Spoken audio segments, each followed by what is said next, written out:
Hello, here's today's Others Hour on Tstv. I am Mobola Badekale. Here are some major headlines. Federal government rejects United States qualification of Nigeria as religious intolerant state. Makinde receives championship belt as Oyo plans to host World Featherweight Boxing Tournament. Indonesia hosts nationwide poll despite virus warnings, and in the world of sports, PSG and Istanbul players recommence match today. And now, the news in details. The federal government has denounced the listing of Nigeria by the United States as one of the countries known for systematic, ongoing, egregious religious freedom violations. It has, however, said it would vigorously engage Washington to ensure that Nigeria was removed from the blacklist of countries that violate religious freedom. The government described Nigeria as a nation that jealously protects religious freedom as enshrined in the 1999 Constitution and takes seriously any infringement in this regard.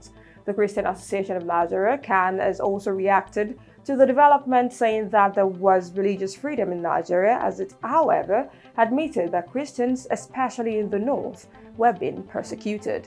United States Secretary of State Mike Pompeo announced the qualification and blacklisting of Nigeria via Twitter on Monday. Meanwhile, the Minister of Information and Culture, Lai Mohammed, and the Federal Ministry of Foreign Affairs has expressed displeasure with the development, describing the United States position as a case of honest disagreement between the two nations on the causes of violence in Nigeria. There was confusion among school owners, parents, and students on Tuesday after the National Examination Council said that the missed papers during the just concluded NECO exams would hold in February 2021. A statement by NECO Registrar Mr. Gosulo Bioma on Tuesday said the papers would be taken during the Senior School Certificate Examination holding between February 1st and March 3rd, 2021. Some of the papers include Chemistry Paper 1, Commerce Paper 2 and 3, Economics and Technical Drawing. Recall students in Lagos, Bayelsa, Rivers and Edo State, among others, were reportedly prevented from taking the papers due to the EndSARS protest. Meanwhile, the Lagos State Chairman, National Association of Proprietors of Private Schools, Mr. Olawale Amusa, said the development would have both a negative and psychological effect on the candidates, adding that it was not a good decision by the council. The Oyo State Governor, Engineer Seyi Makinde, on Tuesday reiterated the commitment of his administration to sports development, declaring that the government will provide an enabling environment for sporting activities to thrive in the state. The governor, who spoke through the secretary to the state government, Mrs. Olubamiwo Adeosun, said that his administration would ensure the success of the World Featherweight Boxing fight scheduled to be held in Ibadan on December 27, 2020. A statement by the Chief Press Secretary to the Governor, Mr. Taiwo Adisa, indicated that the Governor stated this while receiving members of the local organizing committee (LOC) of the Boxing World Federation (WBF) title fight at the Executive Council Chamber, Secretariat, Agodi, Ibadan. He, however, assured the LOC of the necessary support of the government for the success of the Nigerian boxer Ridwan Oyekola during the championship bout. The Secretary of Nigeria Union of Pensioners and UP Oyo State Chapter, Mr. Segun Abato, has hailed Governor Seyi Makinde for paying more than 12 billion naira as pension and gratuities to retirees in less than 2 years.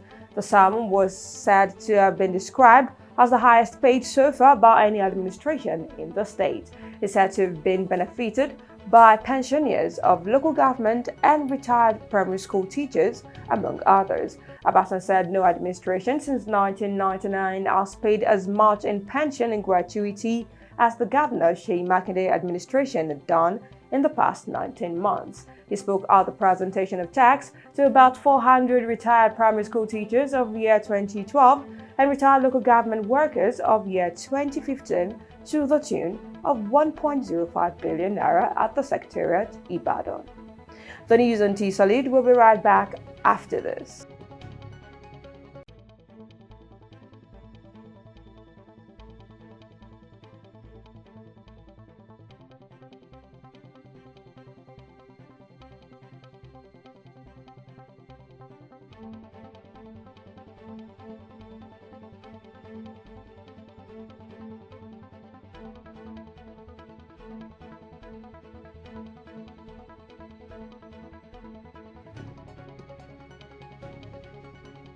Welcome back, and now to some foreign stories. Indonesia holds nationwide regional elections today, with more than 100 million voters expected to cast a ballot, despite warnings the poll would worsen the nation's COVID-19 crisis.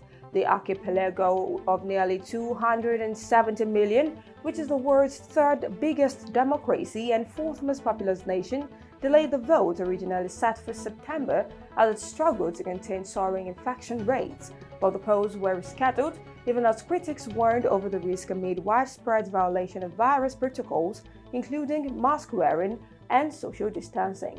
However, hundreds of hopefuls are vying for 270 positions, including regional governors, district heads, and mayors, including President Joko Widodo's eldest son, while voting was expected to wrap up around noon, where more than 100 million Indonesians are registered to vote in the polls staffed by almost 2.7 million election workers, with some taking ballot boxes to hospitalized COVID-19 patients. Ethiopia's Prime Minister Abiy Ahmed would today start a two-day visit to neighboring Kenya, his first foreign trip since the announced completion of a military operation in the northern Tigray region. He will be received by his host, President Uhuru Kenyatta, in Moyale, a border town in northeastern Kenya. The two leaders are due to inaugurate and inspect infrastructure projects, which includes the Moyale One-Stop Border Post (OSBP) and the new Lamu Port, an anchor project of the Lamu Port South Sudan-Ethiopia Transport Corridor. While the two countries are said to have enjoyed warm relations and the leaders have met several times before, this meeting happens at a significant time. And finally, in the exciting world of sport, Paris Saint-Germain's Champions League game against Istanbul Başakşehir will resume today after it was abandoned on Tuesday, with a match official accused of using a racist term towards one of the away side's backroom staff. Former Cameroon international Webo was shown a red card in an exchange on the touchline, while the Istanbul players walked off the pitch in protest, with PSG players following the incident happened just 14 minutes into the Group H tie, which was still goalless. The match will recommence today from the 14th minute, while kick-off will be at 5:55 local time.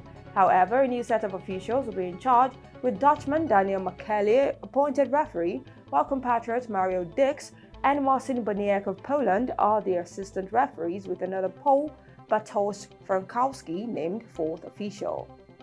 Juventus forward Cristiano Ronaldo has reacted to his side's Champions League 3-0 win against Barcelona on Tuesday. Juventus defeated Barcelona at Camp Nou thanks to 2 goals from Ronaldo and a strike from Weston McKennie. Reacting to this, Ronaldo said that Juventus have nothing to fear until the end of the season following the victory over the La Liga giants. The Portugal captain also described Barcelona as one of the best teams he has ever had to face in his career, as Ronaldo brace against Barcelona means the 35-year-old has now scored 14 goals at the Camp Nou in all competition, more than at any other away stadium in his club career. The 2 goals also put the former Real Madrid star past 650 marks overall. And with that, we've come to the end of the news. Here is a recap of the major headlines. Federal government rejects United States qualification of Nigeria as religious intolerant state. MAKINDE receives championship belt as Oyo plans to host World Featherweight Boxing Tournament. Indonesia holds nationwide poll despite virus warnings. And in the world of sport, you heard PSG and Istanbul players recommence march today. Please do not forget to always adapt to COVID-19 safety measures. The news was compiled by Hope Tstv. I am Mobola Badekale. Thank you for watching.